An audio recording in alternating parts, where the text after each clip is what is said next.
Bienvenidos a Galería VIP. Está con nosotros el escritor Juan Miguel Zunzunegui para hablarnos de su nuevo libro, Los mitos que nos dieron traumas. Nos vas a llevar al diván como país. Pues lo voy a intentar por lo menos. Muchas gracias por invitarme. Y pues sí, es una especie de psicoterapia para el pueblo mexicano. Si México estuviera justo en ese diván, ¿cuáles son esos 5 mitos? Híjole, bueno, en realidad hay como una especie de... Yo digo que los mitos son como las mentiras, ¿no? Cuando tú dices una mentira, luego tienes que hacer toda una maraña de mentiras para que tu mentira original se sostenga, ¿no? Entonces con los mitos pasa un poco lo mismo. Para que un mito se sostenga, tienes que hacer toda otra serie de mitos que le den sustento. Por ejemplo, en realidad yo planteo que son 4 grandes megamitos mexicanos y luego en una quinta sesión en ese libro propongo un diagnóstico para México, ¿no? Y los 4 grandes megamitos, al primero le llamo el mito del indígena mágico, que básicamente es esta idea que para mí es muy mítica. Bueno, de entrada cuando nos dicen México tiene 3000 años de historia, y entonces nos hablan de los olmecas y de los purépechas y de los toltecas y de los huastecos y obviamente de los mayas y de los aztecas, y mi planteamiento es muy simple: ninguno de ellos eran mexicanos, eran aztecas, eran mayas, eran toltecas, eran purépechas, eran todo menos mexicanos, ¿no? Esto partiendo de una base muy simple. Si entendemos que México, lo que hoy es México, es un país mestizo, resultado de que se juntara precisamente lo indígena con lo español, pues no hay un México antes de 1521, ¿no?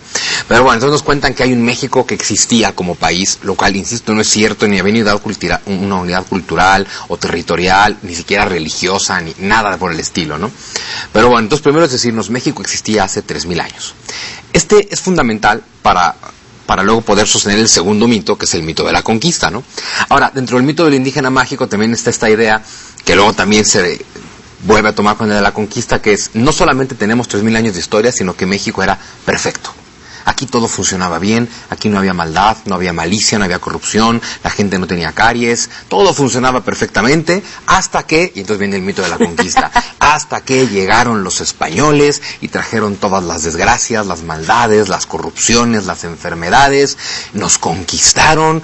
Y desde entonces, y por su culpa, todas las desgracias del país. Por eso somos pobres, por eso no somos potencia, por eso no somos primermundistas, porque hace 500 años los españoles conquistaron México. Pero el punto es muy simple.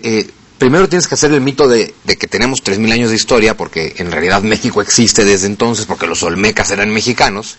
Y si ya das eso por cierto, entonces efectivamente, pues tienes que aceptar que la llegada de los españoles fue una conquista. Yo simplemente planteo que la conquista, sí hay una conquista, pero es la conquista de Tenochtitlan, la conquista de los aztecas, no la conquista de México. De hecho, Hernán Cortés, con 800 españoles, según la historia oficial, sería algo así como pensar, con 800 españoles derrota al gran señorío azteca, que aparte nos dicen que eran perfectos, maravillosos, gloriosos, en contacto con el cosmos, en armonía con el universo, y luego nos dicen, y Cortés era de la peorcita calaña de España, y luego le agregamos por ejemplo, las visiones de Diego Rivera, que decía que Cortés era deforme, jorobado, sifilítico, contrahecho, en cambio Cuauhtémoc era un hombre de 1,80 por 1,20, y dices, a ver, ordenemos todo. Entonces Cortés, un deforme, jorobado, sifilítico y contrahecho de la peor calaña de España, con 800 españoles, que serían más o menos como él, conquistó a millones y millones de ejemplares perfectos y magníficos en armonía con el cosmos, liderados por un superhombre como Cuauhtémoc. Algo no está funcionando bien aquí. Y claro, el punto es que Cortés, con 800 españoles y 150,000 indígenas de las otras naciones sometidas por los aztecas, fueron los que tomaron Tenochtitlan. No México, no había nada llamado México en ese entonces. ¿Y cómo influyó la traición de los propios mexicanos de ese momento para que se lograra esa conquista? Bueno, es que para mí es otro de los mitos, no hay ninguna traición. Está el asunto de los tlaxcaltecas, que siempre están con... Bueno, la culpa recae sobre la Malinche y ya siendo más amplio sobre los tlaxcaltecas, cuando en realidad no fueron solo los tlaxcaltecas los que apoyaron a Cortés. Bueno, hasta los texcocanos, que eran aliados aztecas, se acabaron poniendo del lado de Cortés. Yo creo que no hay traición por una cuestión muy simple. Nos dicen, es que traiciona a la patria. Aquí no había patria. traición al país, aquí no había país, traición a México, esto no era México. Bueno, ok, traición a los aztecas, no es traición a los aztecas porque ni los tlaxcaltecas, ni los mayas, ni los tarascos, ni los texcocanos, ni ninguno de ellos eran aztecas, eran los pueblos sometidos por los aztecas.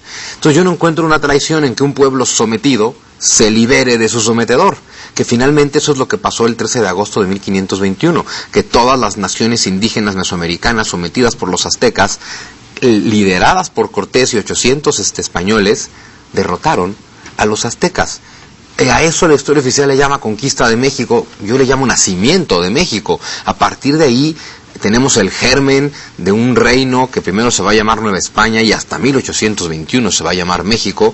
Pero este es el germen de todo lo que somos, ¿no? Somos el país, el mayor país hispanohablante del mundo, 110 millones de personas hablamos español aquí, y me parece muy contradictorio y muy ridículo que el mexicano le miente la madre al español en español y niegue su hispanidad en español, y que a pesar de que somos un país hispanohablante, cristiano, guadalupano, barroco, neoclásico, que todo eso viene de España, estemos en la necedad eterna de renegar a ese español como conquistador y de querer aferrarnos a un pasado que está hace más de 500 años, y un pueblo tan obsesionado con su pasado y con la idea de que está conquistado y de que eso lo va a marcar para siempre, es un pueblo que nunca puede llegar al futuro. ¿Y los traumas guadalupanos? Los traumas guadalupanos son una cosa muy interesante.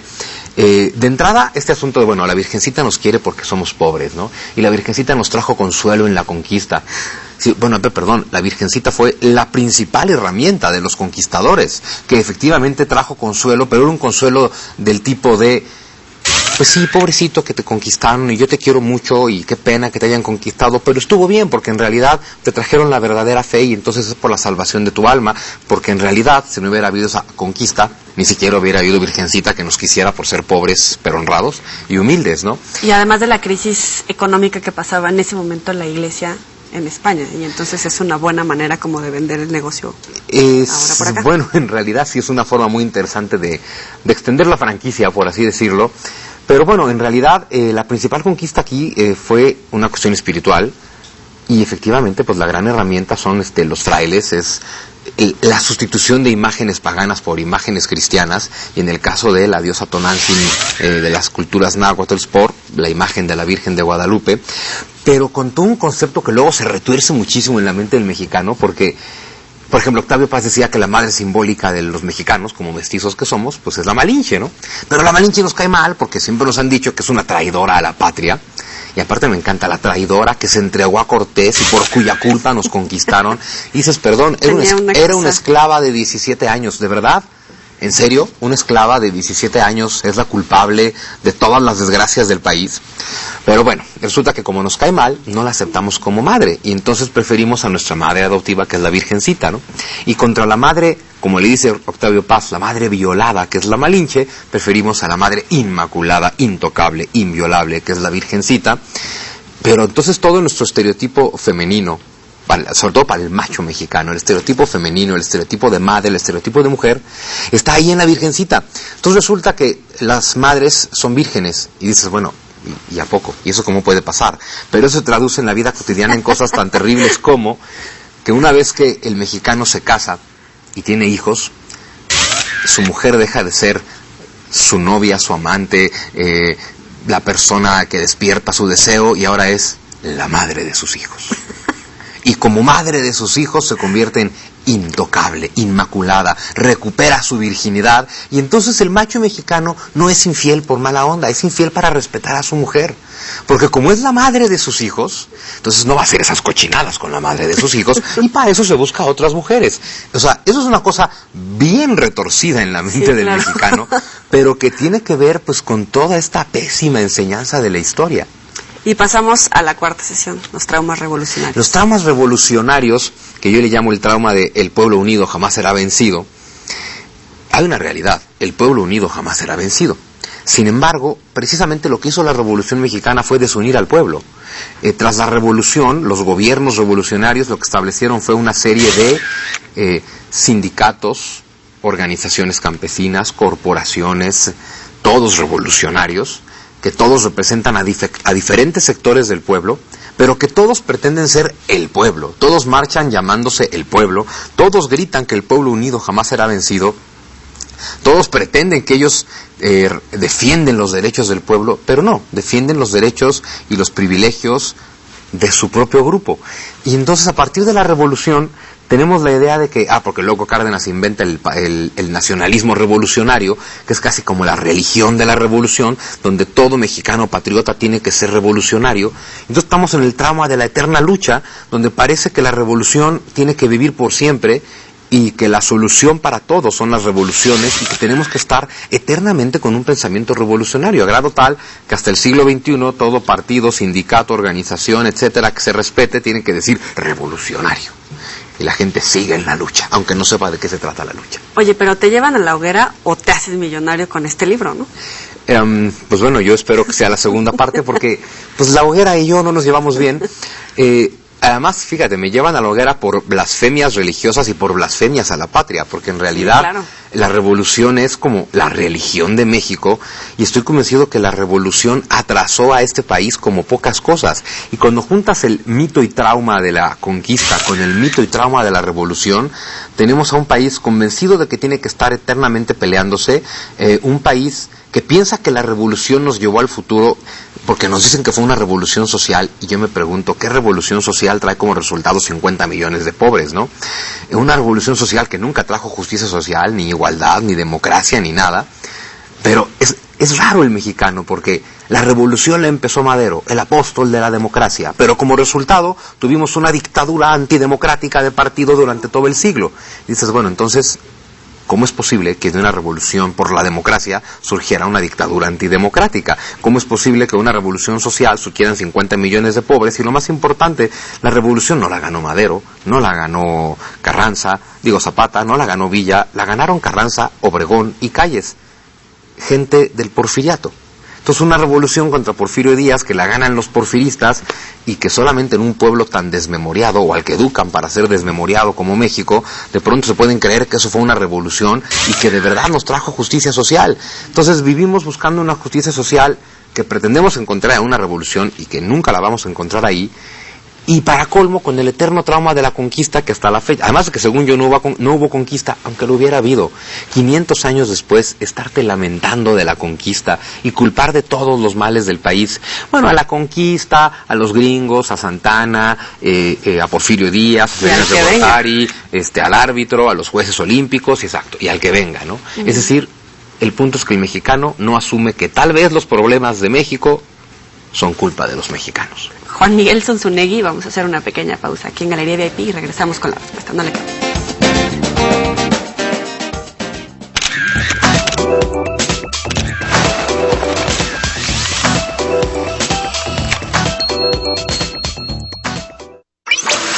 Este martes no te pierdas de Sonarte, porque ¿qué creen? Nos vamos al mercado de San Juan. También vamos a hacer un cheesecake de fruta de la pasión, y tenemos 2 jugos, uno para quitar esos dolores de cabeza y el otro para limpiar el colon. Así que aquí te espero en Sonarte, donde la salud de tu familia empieza en la cocina. Es delicioso. TVC se siente. La hemorragia no para, doctor. Hay que ponerle otra unidad de salud. Pidan a cirugía, que se apure, este caso no puede esperar. Está respiratorio, está hipotenso, se nos está yendo. ¿De quién tubar? No se puede entubar de espaldas. Sí, sí. Clave 1. Lunes a viernes, 12:30 horas. Todas las emociones. TVC se siente. Pues en su vida va a tener un minuto mío ni siquiera para que me voltee a mirar mal. Una pasión escondida. Es posible que usted haya sido víctima de un estafador internacional. Su tarjeta aparece como robada. Confidencial. Martes 23 horas. Todas las emociones. TVC se siente. La imaginación es el cofre de tesoros para hacer cosas increíbles. Nosotros te ayudamos con los pequeños detalles. Espacio Creativo. Lunes, martes y viernes. 14 horas. Todas las emociones. TVC se siente.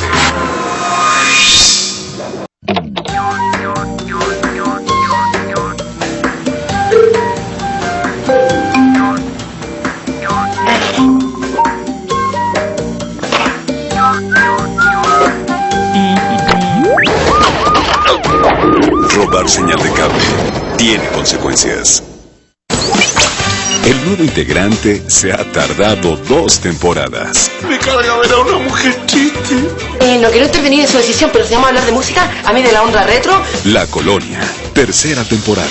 Lunes, martes, jueves y viernes, 19:30 horas. TVC. Se siente. Emoción y adrenalina estarán al máximo. Lo hicimos todos. Se sabía que lo lograríamos, pero está difícil. Se ve muy sencillo, pero no lo es. La resistencia física será llevada al extremo. Reto Explore Pepsi. Domingo 22 horas por TVC y TVC Deportes. Alma me confesó estar enamorada del esposo de tu hija. Yo a Alma la traté como una hija, pero ella me paga con una traición. Se escapó. Y por amor me le entregué al joven Beto. Yo lo amo, aunque él no me ame a mí. Háblame claro, mamá. ¿Tú estás enamorada de Esteban de la Vega? ¿Es que acaso me ves como una rival? Alma Indomable. Martes 11:30 horas. Todas las emociones. TVC. Se siente.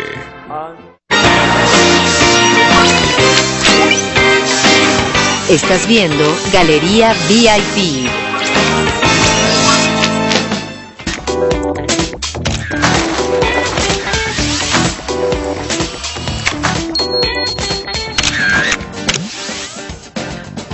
Seguimos en Galería VIP con el autor del libro Los mitos que nos dieron traumas, y dice que el mexicano es poco colaborador, personalista, egoísta y no tiene en absoluto el espíritu de colaboración de otros pueblos. Juan Miguel Zunzunegui, ¿de verdad te va bien en la calle cuando...? Me va muy bien en la calle porque afortunadamente la gente lee poco, entonces no me conocen. Entonces no y pasa ya nada. hablando en serio, es bastante agresivo todas estas opiniones que emite sobre el mexicano. Y yo creo que, mira, más que agresivo, hay gente que lo puede tomar como agresivo. Yo creo que lo más importante que tiene que hacer un país con todo el potencial que tiene México, porque vaya que lo tenemos, es aceptar en qué estamos mal. Porque si vamos por la vida, por el mundo, diciendo que todo lo hacemos bien, pues si todo lo hacemos bien, entonces no hay que mejorar en nada, entonces hay que seguir como estamos. Pero vaya, si todo lo hiciéramos bien, tendríamos un presente distinto al que tenemos. Es como cuando nos sueltan el choro aquel de es que tenemos un pasado glorioso. Yo siempre digo, a ver, el presente es resultado del pasado.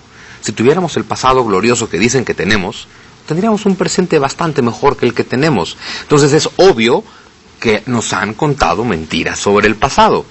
Entonces, pues es lo mismo. Sí, el mexicano tiene muchos rasgos de personalidad derivado de todos estos traumas, que lo peor es que son traumas que tienen su origen en mitos, ni siquiera en realidades. Hay que asomarse a la calle y ver, cada que hay una elección presidencial, el mexicano piensa que hay guerra, ¿no? Y si tú piensas distinto, pues nos agarramos a mentadas. Si tú vas a votar por uno y yo por otro, somos enemigos.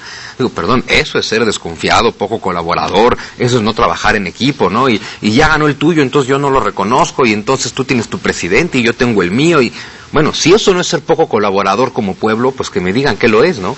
Entonces yo creo que más que ser agresivo, soy muy puntual, señalando cosas que creo que no están bien en el mexicano y que tenemos que mejorar. Pero si nada más vamos a decir cosas bonitas de nosotros, siempre me acuerdo de Chava Flores, que decía una cosa muy bonita. Decía Chava Flores: solo puede hablar de México quien lo conoce, pero solo debe hablar de México quien lo ama. La frase es muy bonita, pero también es muy patriotera, porque es un poco, es la idea de el que ama a México va a decir cosas hermosas de México. Entonces a mí me han acusado de que no quiero a México. Y digo, perdón, lo quiero, y por eso me muero de coraje que con todo el potencial que tiene este país, tanto en recursos como en gente, no salgamos de donde estamos. Entonces, quiero a México y por eso me da coraje, y por eso me hierve la sangre, y por eso tengo que decir las cosas negativas, porque todo lo bonito ya lo dice el libro de texto oficial de la SEP, ya lo dice el gobierno, ya lo dicen los mitos de siempre, ya lo dicen las telenovelas de siempre. Alguien tiene que señalar lo que está mal para ver si lo cambiamos. ¿Cuáles serían los antídotos para enfrentar estos traumas? Bueno, el primer punto, aceptar que no estamos bien, aceptar que hay cosas que cambiar. Y fundamentalmente yo estoy convencido que resultado de todos estos traumas derivados de nuestros mitos, lo que tenemos es un México con una terrible adicción al pasado. Y hay una cosa muy simple: un país obsesionado con su pasado nunca va a llegar al futuro. Y tenemos que entender que el futuro es un lugar en el que no cabemos todos, y que países que estaban por debajo de nosotros están llegando a ese futuro y nosotros seguimos anclados al pasado. Yo creo que lo que tenemos que hacer es revisar nuestro pasado, pero no como hace hasta ahorita el historiador, el clásico oficialista, sacro guardián de la historia oficial, que es para vivir en el pasado. Al mexicano le encanta vivir en el pasado. Hay que revisar el pasado como un individuo, tal cual, como un individuo cuando tiene problemas y va a una terapia, pues revisas tu pasado para entender por qué estás hoy como estás. Entonces, México tiene que revisar su pasado, el real, no el mítico, para entender por qué estamos hoy como estamos, analizar ese pasado y entonces superarlo y olvidarnos de él y dejar de vivir en el pasado y dejar de vivir en los mitos que nos hemos hecho de nosotros mismos y poner la mirada en el futuro. Pero si no hacemos un análisis de lo anterior y aceptamos lo que está mal, es como plantear lo que dice, ¿no? Definición de locura, pretender hacer lo mismo y obtener resultados distintos. El mexicano quiere que a México le vaya mejor, yo quiero que a México le vaya mejor, todos soñamos con un México distinto, más próspero, con mejores posibilidades, pero mientras sigamos construyendo sobre los mismos viejos mitos de siempre, pues vamos a construir lo mismo, y entonces si queremos que México cambie, necesitamos cambiar los pensamientos, las ideas, las actitudes y las acciones. Simplemente tenemos que pensar y actuar distinto si queremos que México sea distinto. Por ahí leí una crítica que decía que era como, tu libro era calderonista o en apoyo al gobierno debido a que justamente lo deslindas de los resultados actuales por ese pasado maldito.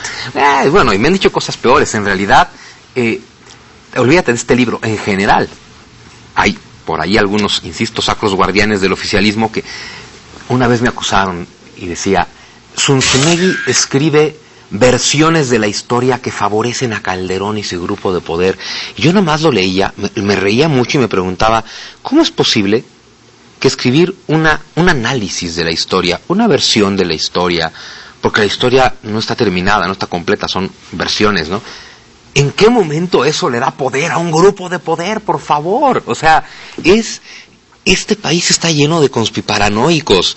Yo no pretendo que ningún gobierno evada las responsabilidades inmediatas de sus actos, pero es que los que me acusan de eso caen en lo contrario, en pretender que todos los problemas de México comenzaron en el 2000 o en el 2006, como si no viniéramos arrastrando todo el pasado del siglo XX que lo seguimos cargando en la espalda, como el Pípila que no existió, cargó su piedra. Entonces, digo, no pretendo exculpar a ningún gobierno de sus culpas, pero creo que tampoco se vale pretender que el gobierno, el que sea, del momento, sea el culpable de los problemas de todo un pueblo a lo largo de toda su historia. A futuro, ¿cómo será recordado este sexenio que termina, como historiador? Pues mira, va a depender mucho de lo que hagan los demás gobiernos, pero no creo que muy bien, la verdad. No creo que muy bien, sobre todo por el asunto de la violencia, que hay quien la justifica, hay quien no, hay quien piensa que había que dar esta guerra, hay quien piensa que no, habemos los que pensamos que tal vez había que dar la guerra, pero si la decisión era dar una guerra, también tenía que ser ganarla y entrarle con todo. Y en ese sentido, digamos, si ese gobierno hubiera ganado esa guerra contra el crimen, sería muy bien recordado. Pero simplemente dar una guerra, desatar la violencia y no ganarla, pues digo, algo que yo siempre digo en mi libro, y es, México está lleno de héroes caídos. Hacemos de todos aquellos que lucharon con la frente en alto y perdieron, los convertimos en héroes. Y lo mismo le tiene que aplicar al gobierno. Si el gobierno da una lucha, abre un frente de batalla, declara una guerra abierta al crimen y no la gana, pues desde luego eso no es heroico y sí es un fracaso. A tono personal, ¿qué tienes tú de personalista, egoísta, desconfiado, etcétera? Mira, yo trato de no serlo, porque claro que cuando hablo de el mexicano, me incluyo a mí, evidentemente, ¿no? Claro que como, bueno, he estado haciendo este análisis desde mucho tiempo atrás, pues trato de no caer en eso. Soy bastante personalista. Yo creo que de todos los calificativos que pongo así al mexicano como generalidad, donde obviamente me incluyo, creo que del que más peco es de personalista. Oye, vi que corres. Sí, corro, bueno, lo tengo un poquito abandonado porque de pronto las letras y el deporte a veces no dan tiempo al mismo tiempo, pero sí, corro. Y además perteneces a una caverna. Bueno, tengo una página que es la Caverna de Sun Tzu, que es básicamente donde tengo pues mis artículos, mis ideas, algunos videos, algunos podcasts, en fin, una serie de cosas, ¿no? Tienes un artículo ahí, Imperio del Terror de la Verdad, del 11 de septiembre como seminario. ¿Qué nos puedes decir? Pues mira, este es un seminario que está basado en un libro que escribí y publiqué en el 2004, que se llamaba justo El Imperio del Terror, Y era un análisis de la y ahora lo convertí en un curso en video muy cortito, pues sobre todo para cuando fue el 10º aniversario, ¿no?, de los eventos de Nueva York. Es básicamente un análisis de la geopolítica petrolera en Medio Oriente, porque vuelvo a lo mismo, pasa en México, pasa en Estados Unidos, de pronto nos quieren dar versiones de la historia muy simplistas, ¿no? Y entonces en el caso del 11 de septiembre es los musulmanes, al estilo del discurso de Bush, los musulmanes que odian la libertad, atacaron Norteamérica porque es el faro de la libertad, y entonces un puñado de musulmanes lograron atacar al país más poderoso del mundo. Y luego para colmo nos dicen, con pilotos árabes, saudíes, la mayoría de ellos, que aprendieron a volar en avionetas en Florida, pero que luego pilotaron aviones 747, o sea, es bastante inverosímil. Y cuando uno ve que el principal ganador de la caída de las Torres Gemelas es el gobierno de Estados Unidos en lo general, y una élite cercana a George Bush en particular, con empresas multimillonarias que mueven las fortunas del mundo, como Grupo Carlyle o como Halliburton, y cuando te das cuenta que, vamos, destrozamos Irak, bueno, se caen las Torres Gemelas, decimos que fue Afganistán, decimos que fue Irak, destrozamos esos países, luego hacemos un concurso para licitar la reconstrucción, y la reconstrucción la gana la empresa del vicepresidente de Estados Unidos. Bueno, ¿de verdad es así de obsceno que la gente no lo ve? ¿O simplemente derrocamos al gobierno afgano y ponemos de presidente a Hamid Karzai, que para mayor referencia es vicepresidente de una empresa petrolera, UNOCAL, que es la empresa petrolera que una vez que Hamid Karzai se convierte en presidente de Afganistán, recibe precisamente la licitación para hacer el oleoducto que tiene que pasar por Afganistán, para que las empresas norteamericanas puedan circular por ahí 5,000 millones de barriles de petróleo al día? Y dices, y todo gracias a que un puñado de musulmanes decidieron tirar las Torres Gemelas. Yo no me lo creo. ¿Siempre fuiste tan curioso? ¿Te hacía tanta cosquilla la historia de nuestro país? Sí, de mi país y del mundo. Que yo recuerde desde la secundaria, que de pronto simplemente hay versiones que no te cuadran, ¿no? O sea, en todos los sentidos, que de pronto te digan, porque es la historia dogmática. Por ejemplo, causa de la Primera Guerra Mundial, que asesinaron al archiduque de Habsburgo. Y dices, yo decía, bueno, a ver, y por fin que un grupo de serbios terroristas haya asesinado al heredero al trono de un imperio en decadencia, hizo que Inglaterra, Alemania, Rusia y Francia se declararan la guerra. O sea, aquí hay cosas que no nos están contando, ¿no? Como el caso de, no sé, los niños héroes, 6 niños héroes, 14,000 soldados norteamericanos, solo murieron 6 y perdimos la guerra. Algo no funciona. O simplemente la discusión en torno a los niños héroes, que si perdieron o no perdieron, si se envolvió en la bandera, no se envolvió en la bandera. Todo esto finalmente nos evade de la realidad. Al final la guerra se perdió. Y entonces sí, desde la secundaria me preguntaba, en cuanto a historia de México y del mundo, no me gustan las versiones simplistas. No pretendo llegar a versiones conspiparanoicas porque, bueno, también las aborrezco. Hace rato dije, este país está lleno de conspiparanoicos, pero desde luego que las versiones simplistas de la historia pues dejan mucho que desear. Siempre hay muchas cosas en juego, hay factores económicos, hay grupos de poder, hay muchas cosas que hay que analizar bien para entender por qué sucede lo que sucede, y quedarte con respuestas simples pues simplemente no te hace pensar. Y la historia puede ser una disciplina que te haga desarrollar un pensamiento crítico maravilloso. Y probablemente a casi a ningún gobierno, y mucho menos en América Latina, y mucho menos en México, le conviene que la ciudadanía tenga pensamiento crítico. Pero hay que desarrollar pensamiento crítico. A ver, vamos a jugar a los 7 pecados. ¿Aquí enfrente de todos? Aquí enfrente de todos. Ni hablar. Te voy diciendo a cada uno.